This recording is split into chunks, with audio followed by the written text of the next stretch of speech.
Welcome back to my Soul Awakening podcast series, Quantum Age of Awakening and the Consciousness in Science. We're at episode 2, right? And I'm so glad that you're here again, okay? If you're here again for episode 2, you pretty much got a little bit of episode 1. You don't have to understand every single thing that is being said here. You don't have to understand the science behind it. Or if you're understanding the science, you don't have to understand the spirituality behind it. You just take what resonates and leave what doesn't. Last week, we talked about the basics of the quantum world. How reality is made up of vibrations, and how our awareness begins to shape our experience. So we're going to rewind back to last week, and we're going to take a moment, take a breath, take it in, release it out, and live the experience. Quantum Age of Awakening and the Consciousness in Science. Hey, beautiful souls. The Soul Awakening Podcast. Quantum Age of Awakening and the Consciousness in Science. We're merging science and the universal power of spirituality. So one of the first discoveries in quantum physics, and I'm going to read this part for you, was that light acts like both a wave and a particle. Now, I remember this from my class, so I'm going to say that again. The uncertainty principle says that we cannot exactly know where something is or how fast it's moving at the same time.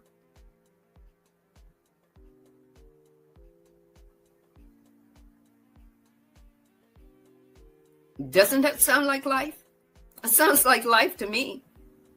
When we try to control everything, it shifts. But when we observe it with awareness, we begin to see the new possibilities within it against you. And as you may call it, triggers you. I call it activates you to the next movement, to the next growth process. Does it feel good? Probably not. Probably not all. Welcome back. Welcome back to the present now moment. We're going to do quantum mechanics made simple. We're going to break it down with the basics, simple language like vibration, interconnectedness, and energy flow. And how these ideas, how science and spirituality relate to our daily lives, our personal growth. So today we are going to explore something that fascinates both scientists and spiritualists, okay, or spiritual thinkers. Consciousness and the observer effect. Don't worry, it's not heavy science talk. Think about it like me telling you a story. In the beginning. So let's begin. Observer versus awareness. Made super simple. The observer is the part of you that's watching. Some of you think that it's your egoic self, but your egoic self isn't watching. It looks and then it starts talking. It looks at the outward world, and then as it starts defining everything, labeling everything, on and on and on and on. There's a part of you that's observing, it's watching. right? It feels like you are watching your thoughts and your feelings.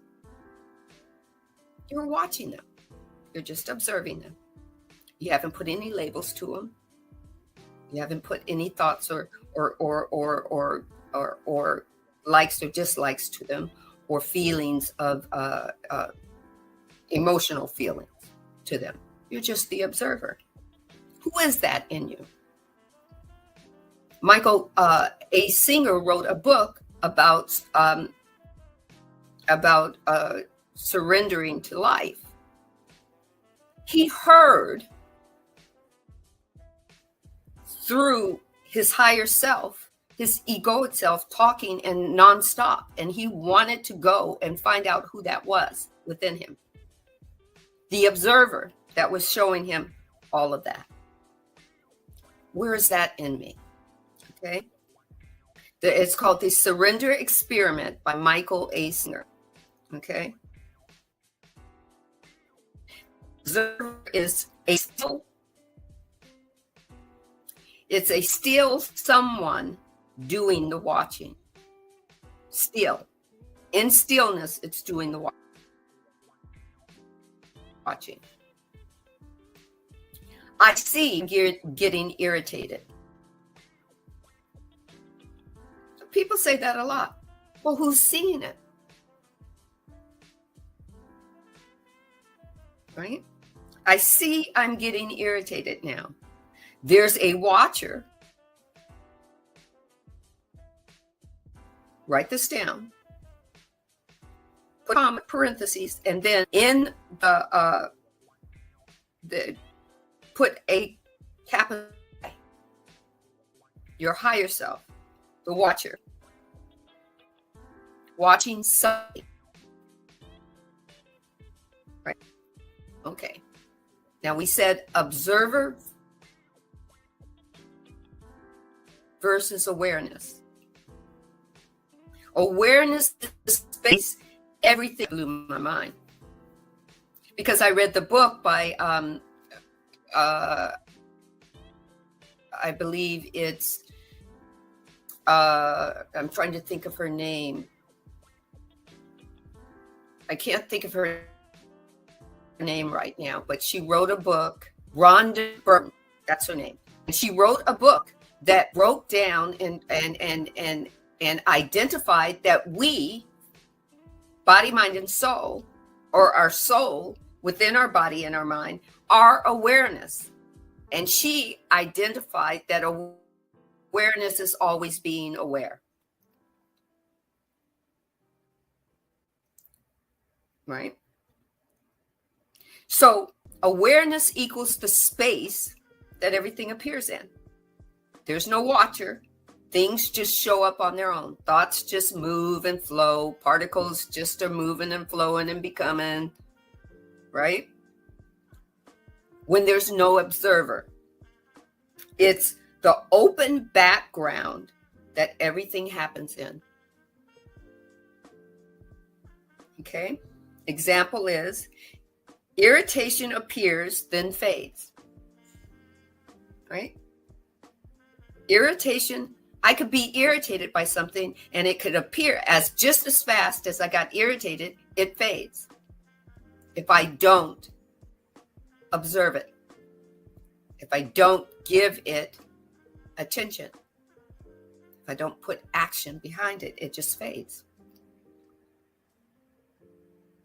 Sometimes I don't even look at it.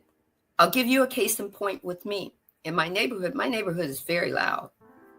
I say that my neighborhood has like some great magical bullhorn that amplifies everything here, even people talking.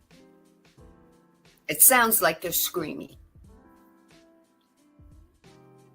So there's a gentleman that every once in a while he makes his trek across the neighborhood outside. Sometimes it's very early morning he does this. Sometimes it's evening. Sometimes it's in the middle of the day. And he comes from way across the major road onto the private road that I'm on, or the private street, and he is screaming and moaning, right? And talking to himself. This is his world. I used to acknowledge it. I used to observe it and make a statement towards it. What's wrong with him? Why does he have to be so loud? But now, learning what I learned now, I understand that is part of awareness. It's part of the background. If I don't observe it and put action to it, then it just moves through and then it fades. He just moves through. I keep doing what I'm doing. And then I found out he's not as loud as I thought he was. He was only that loud because I observed it. Right? It's the background that everything happens inside. It's awareness. A simple possible difference is observers looking out the window, and awareness is the sky that the window looks out into. Right? Blew my mind. I'm going to share a quote. I found a couple. You want to write them down, the people. The first quote, I didn't get the person's name from this. They didn't share it. But the quote is, "The looks from behind eyes. Awareness is the space in which the eyes appear." And that includes your third eye, your intuitive eye.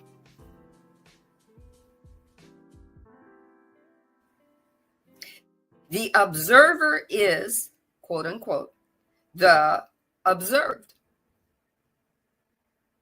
Eckhart Tolle said, he's a spiritual teacher and he's wrote a couple of books, says awareness is the greatest agent for change. If you've seen any of my lives, any of my many videos, you've heard me say change is the only constant in the universe. It's guaranteed to happen. Change is going to happen. Why? Because we have come to shift and evolve.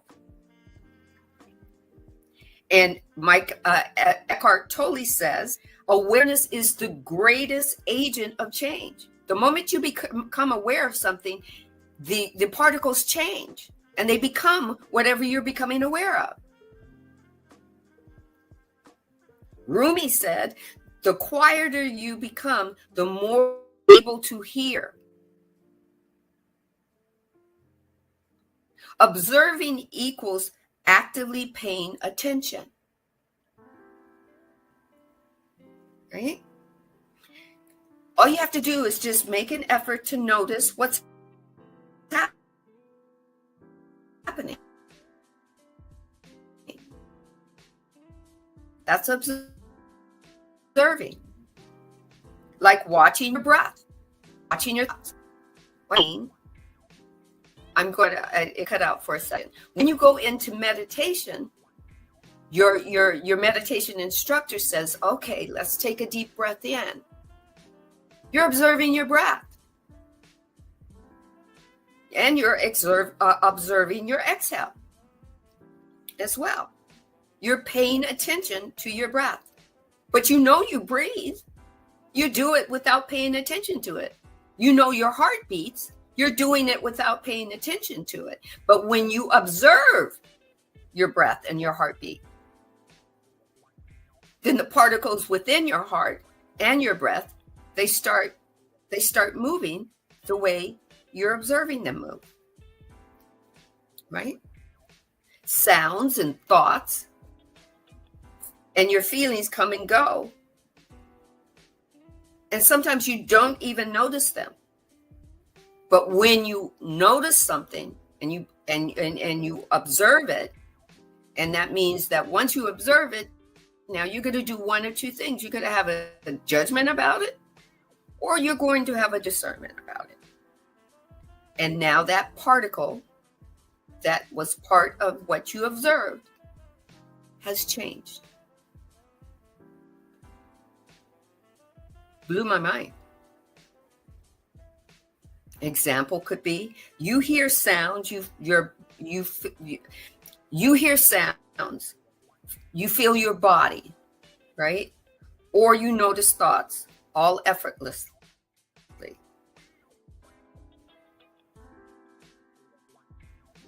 You do it, and it just goes. You just walk in the birds, and you're feeling the sun, and you're just walking, right?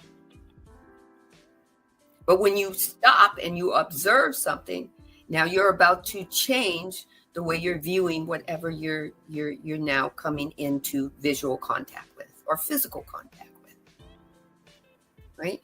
You're smelling the air, and all of a sudden you walk. You're walking, and all of a sudden a car backfires, and that you observe the backfire that you at that. It takes you out of flow, and it pulls you into observing it and making a judgment of it, or maybe changing where you're walking. You decide, oh, I smell that smell. Oh, that's that factory over there. Now you're changing the particles of the particles have now changed and become a form. It became the form of the factory. It took form for you to look at and go, oh, okay, now change is going to happen. I'm going to go down this street where there's no factory, and now you're in the awareness again, right? You're flowing. Okay. So the simplest possible difference that we can say, observing equals using a flashlight. You decided to use a flashlight because you're walking into a dark room. Being aware is like the light already being on in the room as you walk into it. And you don't have to think. You're not thinking about the light. It's just there. It's your backdrop or your forefront. Blew me away. Right? Observation uses effort. Awareness uses openness. I found that quote. I found it online. It didn't have, the author is unknown. Right? But Ram Dass says the quieter you become, the more you can hear. Right? So someone else that I quoted said that exact thing, but in a different way. Not Han, or Han, if I'm pronouncing it correct. He's a Zen master. Said, when mindfulness embraces those we love, we'll bloom like flowers. Mindfulness is being aware easily and effortlessly. It's being aware of awareness. Awareness is aware.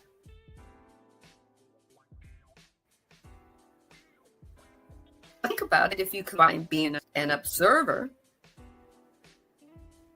and being aware, you're an aware observer. And spirituality merge. Blew my mind, right? Alan Watts, we all know Alan Watts. He's a philosopher. He said, muddy water is best cleared by just leaving it alone. It means you observe it's muddy, but you don't necessarily have to do anything about it. Just leave it alone. Observe it and go. Blows my mind.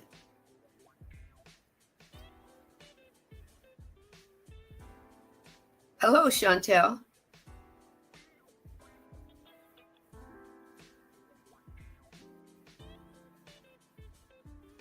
Right? So, number 3 is the key insight. The observer is often in a transitional phase. Most of the time, you find it when you're meditating. You go from one vibrational feeling. When you go into meditation, a lot of people go into meditation because they feel a lot of negative energy, or they're feeling upset, or they've got a lot on their mind. And observing takes you out of one stage and into another.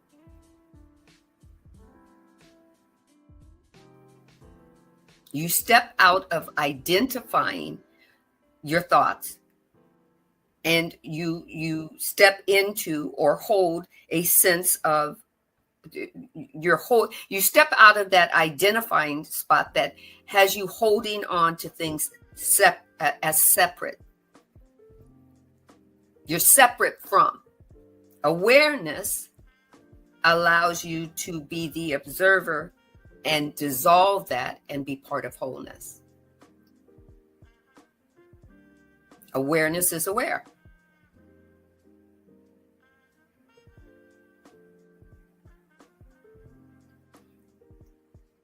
Chantel says she's been meditating 3 times a day, and she's in treatment right now. Pat yourself on the back. You're observing you, and you're part of being aware. Right? So in quantum physics, there's an experiment that they talk a lot about, right? It's called the double slit experiment. I'm going to read you what it is, right? It's one of the most famous discoveries in science because it shows that when we observe particles, even the tiniest bit of energy, they behave differently than when we don't observe them. The double slit is when you observe them,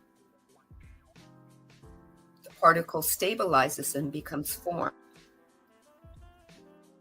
When you ignore them, they remain as a wave.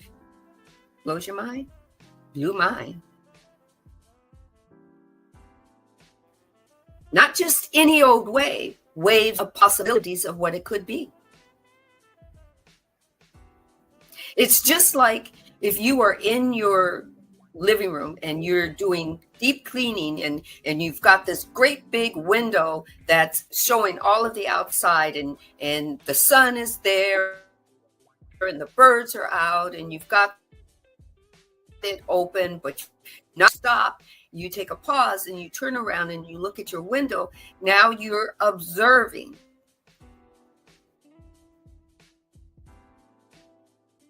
what it's showing you through your window. Now you hear the bird and the song that it's singing. Maybe the song becomes more prominent.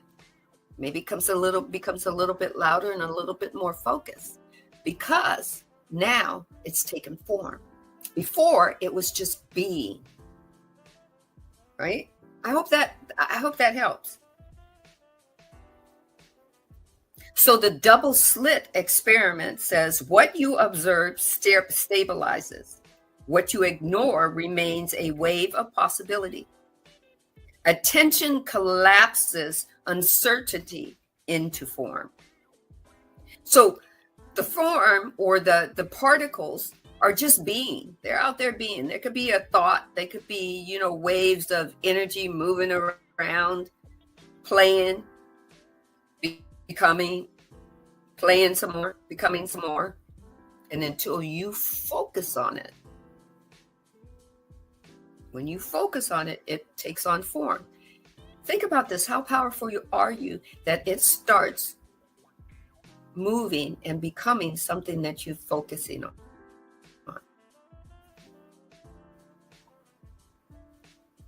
right? You've heard people say, watch what you think, right? That which you resist will persist, right? Thoughts are things. Attention collapses uncertainty into form. When no one is watching, these particles move like waves. They spread out and they exist in many possibilities all at once. They're just out there existing. Woo-hoo-hoo. Quantum. Woo-hoo-hoo. But the moment we observe them, they suddenly act like they're solid. They act like they're solid. How powerful are you? They become something solid. Even the bird is solid. Once you look over at that window and out the window and observe that bird, it becomes fixed in your story. Right? Simply paying attention to it plays a role in how things unfold in your everyday life. Awareness becomes influenced. Awareness is always aware, and when you observe it, it becomes influenced. It says, what do you want me to be? What are you seeing?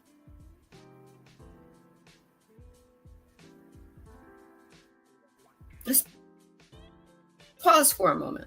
Just reflect in that moment. Every day we observe our lives. We notice the good and bad, that the things going, they're not going well. We focus on our worries. We focus on our goals. We focus on other people and what they're doing and how we're responding to them when we might not even need to focus on them. What do they have to do with you? Sometimes, right?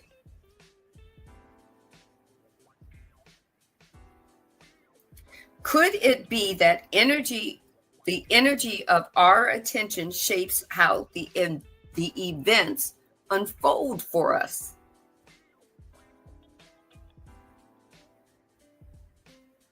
Right?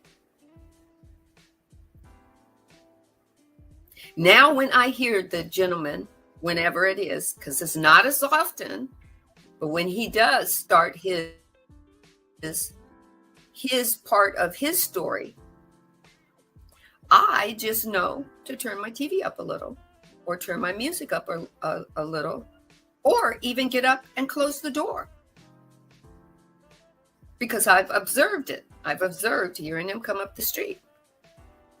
It does him no harm when I close the door. It does him no harm when I'm listening to some music and I turn my music up a little so that I can hear my music and stay within my now moment.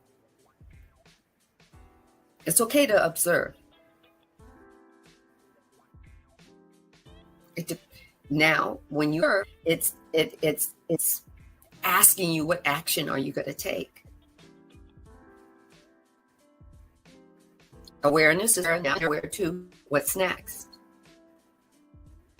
Right? Science is still debating what consciousness actually is. Some scientists said it's just a product of the mind. And guess what? Science says it be so. Because part of the divine seeking itself as those scientists. While other scientists believe that it might be something much bigger, much, much bigger. That it might be something that exists beyond the physical body and even beyond, even be a big part of the fabric of the universe itself. Infinite possibilities. The more they observe it, it takes on the energy of how they're observing it. No wrong way or no right way. From a spiritual perspective, consciousness is awareness that sees, feels, and is experiencing.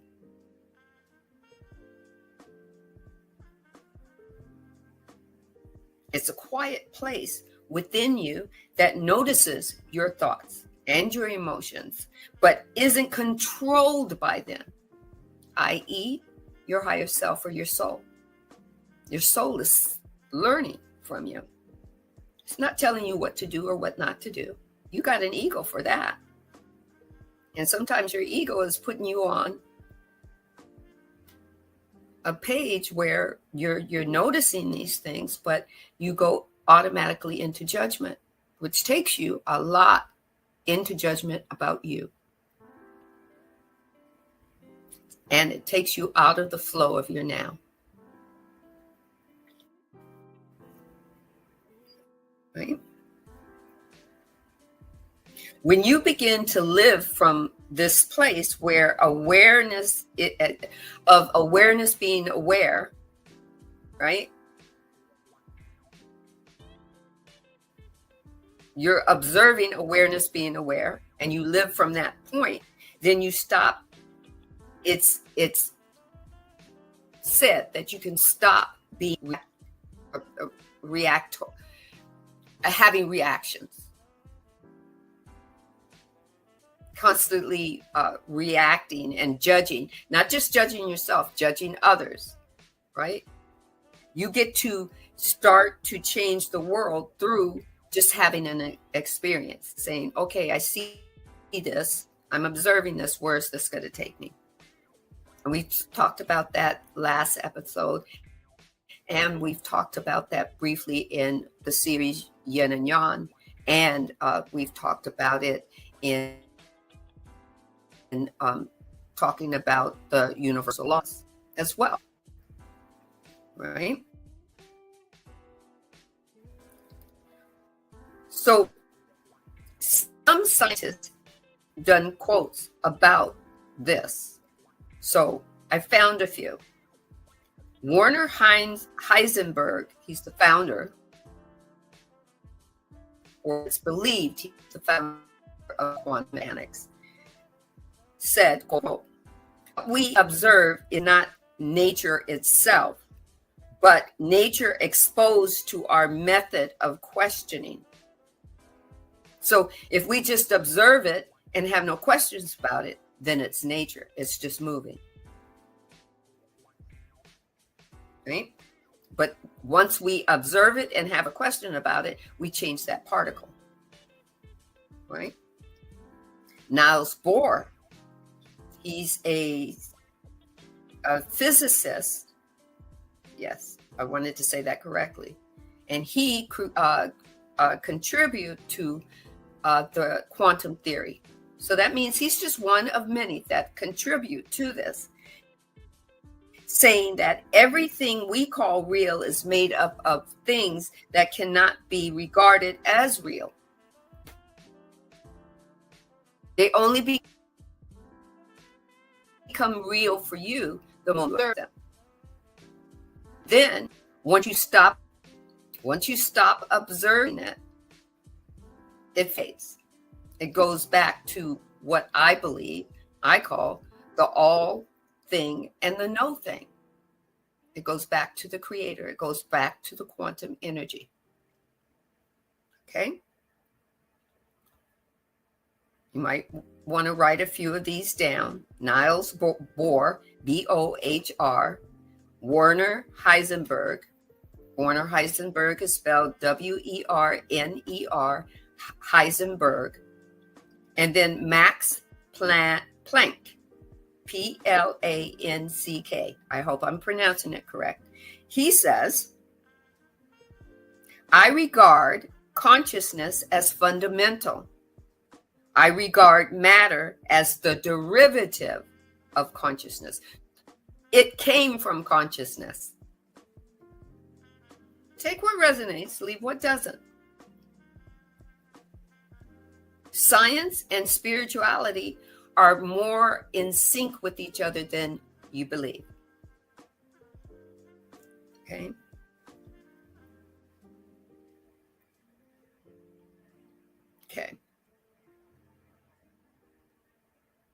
So I have some actual quotes from figures that you know. Albert Einstein said, reality is just merely an illusion, albeit a very persistent one.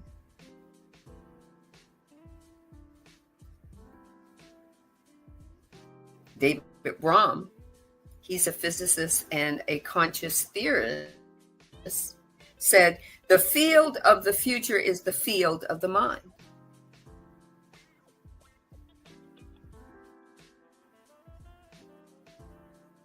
Carl Jung said, your vision will become clear only when you look into your own heart. Not the heart that beats, your heart space. Your heart space connects every part of your chakra energy that's connected to the quantum energy that is you.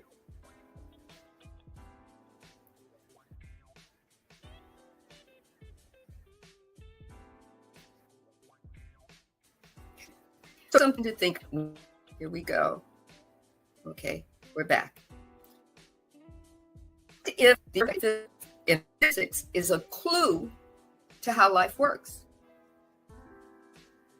I mean, scientists are always breaking through with different things. They would not be able to break through with it if the divine wasn't giving them the go-ahead.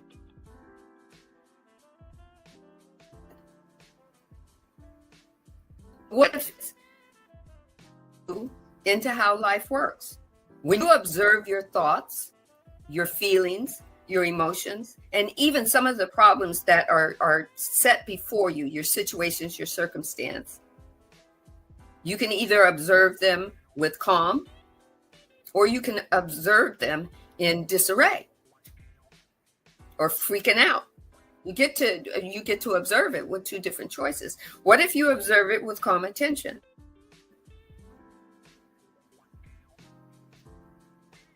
And that shifts those particles, your situations, your circumstances,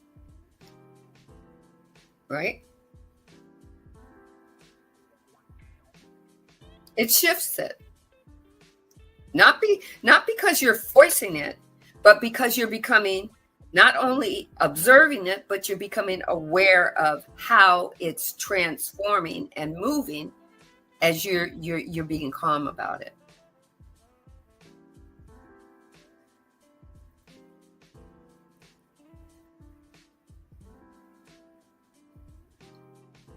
Take an example. Let's use an example. You are having a stressed out day. You started that way. You woke up late. You stubbed your toe. There wasn't any coffee. The car didn't start right away. You had to put some oil in it. You haven't had a chance to take a breath. You're driving on the freeway. Somebody cuts you off. You think they did it on purpose for you. You're fussing and arguing. And what happens? You're having these negative thoughts and your body is tense. What if you pause? What if you take a breath while the traffic is backed up? What if you just observe the stress within your body without judging it? This is what scientists believe and spiritualists believe, that you start a change within you. You shift the particles into becoming something else. Maybe possibly the energy begins to settle just by the mere act of observing with awareness what's already moving into balance. You have a thought, maybe the person that cut me off, they don't know me. Maybe they're in a hurry because they woke up late too. And they got stuck in the far left lane, and their exit is coming up in 2 more stops. And they really need to make that exit. Maybe possibly they were just as annoyed as you were. It starts to shift.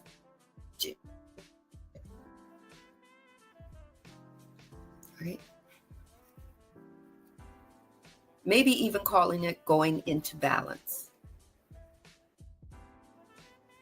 That's how consciousness works in daily life.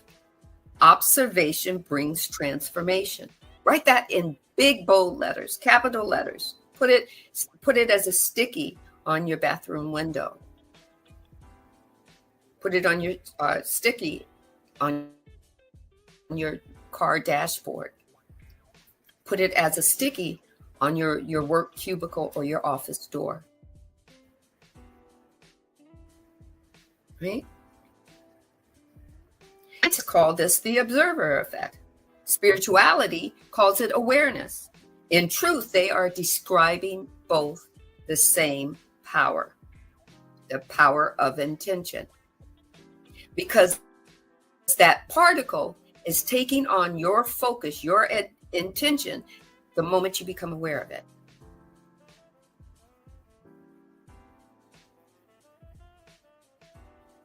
So every time you observe life, your life of awareness instead of fear or control, you're interacting with the quantum field. You're interacting with the quantum field, even if you're observing with fear. The quantum field is going to become what you fear. The quantum field is going to become what you. If that's the way you observed it, and you utilize the energy of fear, and you decided to take on that action, it's going to become that. But before, it wasn't fear. It was just being. La, la, la, la, la, la, la. Floating. Kind of like clouds. Have you ever seen clouds as they move? I watched clouds as they move when I was a kid and watched the wind shift them into different shapes. They're just becoming. They're not stressing out about changing the shape. First, it was a big bear to me. And then all of a sudden it turned into a fluffy bunny. And then it looked like a pillow. The more I observed it. The more I said, ooh, it became doing more.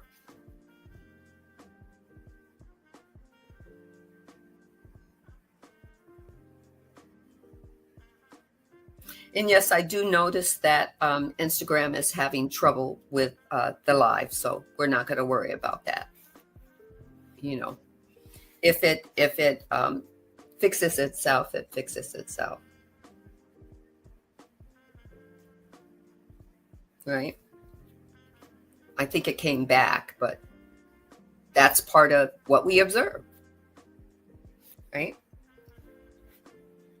So,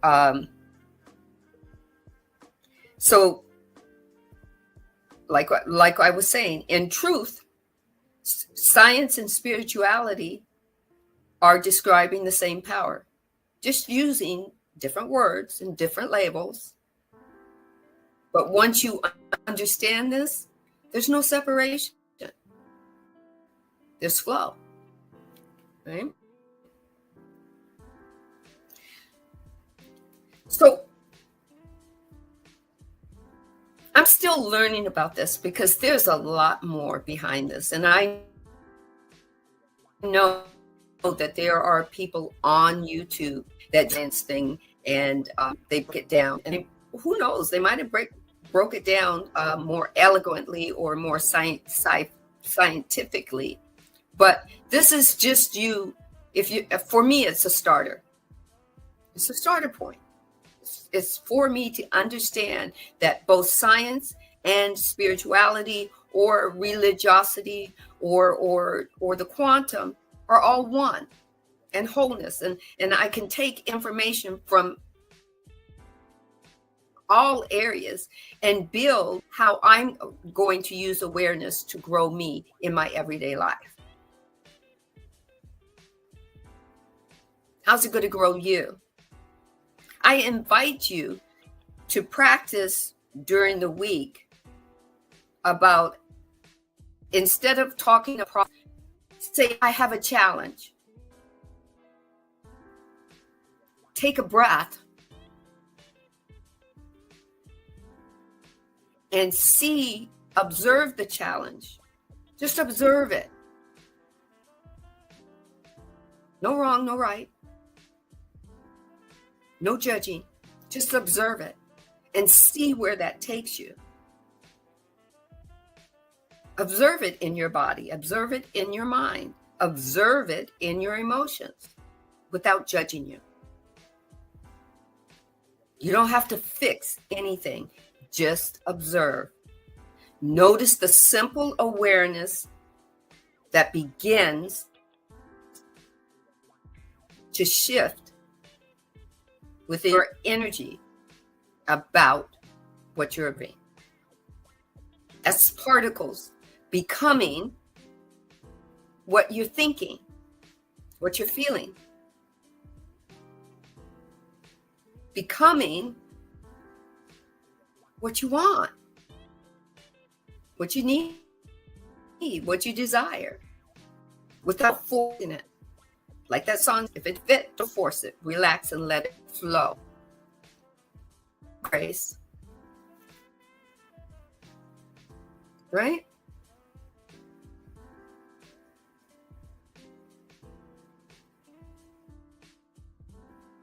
Relax and let it flow.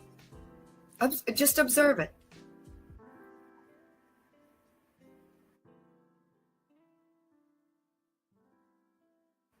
The particle is awareness scape. It's just doing its own thing. La-di-da-di-da-di-da. I'm just being me. La-di-da. I'm just being the thought. La-di-da-di-da. And it's just being until you observe it. And once you observe it, attention goes where your energy flows. What energy are you giving?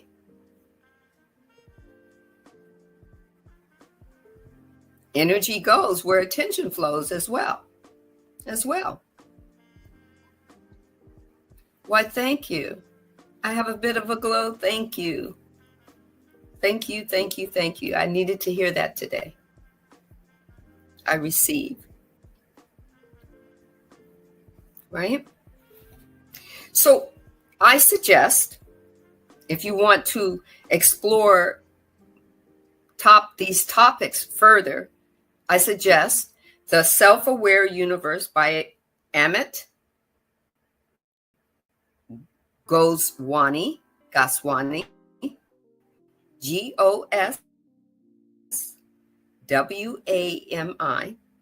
or The Quantum Enigma by Bruce Rosenblum.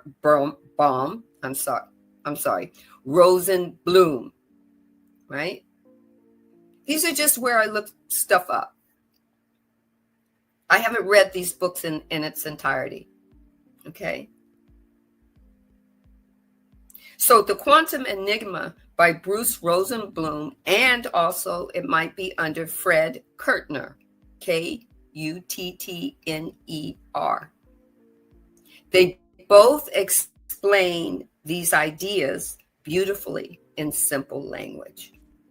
Okay. And sometimes, in order to understand the science behind things, sometimes simple helps you understand it. It doesn't mean you're dumb. It doesn't mean you're stupid. It just means, like me, I needed to understand it in simpler terms. And then I could see the merging. I could see the connection, the growth and the expansion of learning how both is teaching from a different aspect, but both aspects are wholeness, right? I would like you to remember, okay? What you observe becomes your reality. You're in control of that. There has never been a time where you have not been in control of it. You just may not have been aware of it.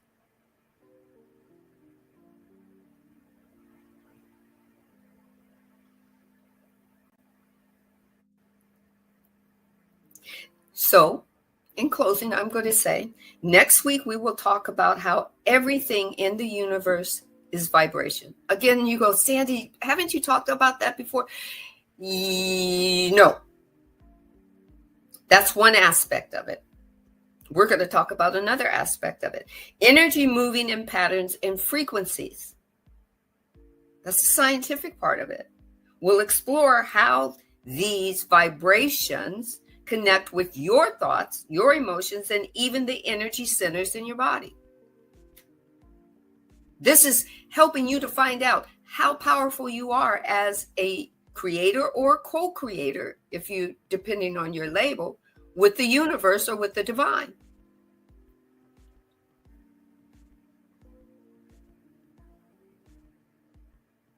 And I pause for you to take that in. Take a breath in. Feel it move through your body. That's how powerful you are.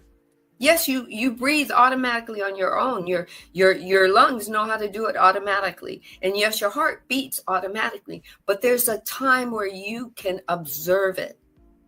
Take a breath in and feel the air move through your body and where it's going to and how it's affecting you.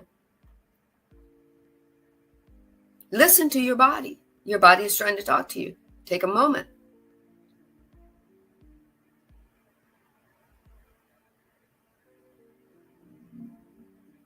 I thank you for joining me for episode 2 of Soul Awakening podcast series of this series. I look forward to seeing you next Tuesday, right? Same Soul Awakening podcast time, 1 p.m. Pacific Standard Time, 4 p.m. Eastern Standard Time, and 3 p.m. Central Standard Time. And I hope that we continue to awaken together into the consciousness that is wholeness, that is part of us. Awareness is daily life. Awareness is emotional transformation. So join me. Join me on Thursday evenings at 4:45 p.m. for my book reading on YouTube, Soul Awakening Book Read. We will be finish the last 2 chapters of the Surrender Experiment. And then join me on Friday at 5 p.m. Pacific Standard Time for Soul Awakening Conversations, Emerge and Flow. Hope to see you there. Thank you. Thank you. Thank you. Peace and one love. Your cleaning products are slowly poisoning your family. Here's the truth they don't want you to know. I'm here to expose what's really lurking in your everyday household products and how it's affecting everyone you love. Welcome to Whispers of Wellness, organic home living, where we're pulling back the curtain on the chemical industry. Our team of homesteaders, herbalists, and shamanic practitioners are combining cutting-edge science with ancient wisdom to show you exactly how to protect your family. This isn't just another health podcast. We're going live so you can ask questions in real time, get hands-on demos, and join a movement that's cleaning up our earth one home at a time. Episode 1 drops this Saturday, December 6th at 2 p.m. Eastern on YouTube and Facebook. Don't let another day pass wondering what's really in your home.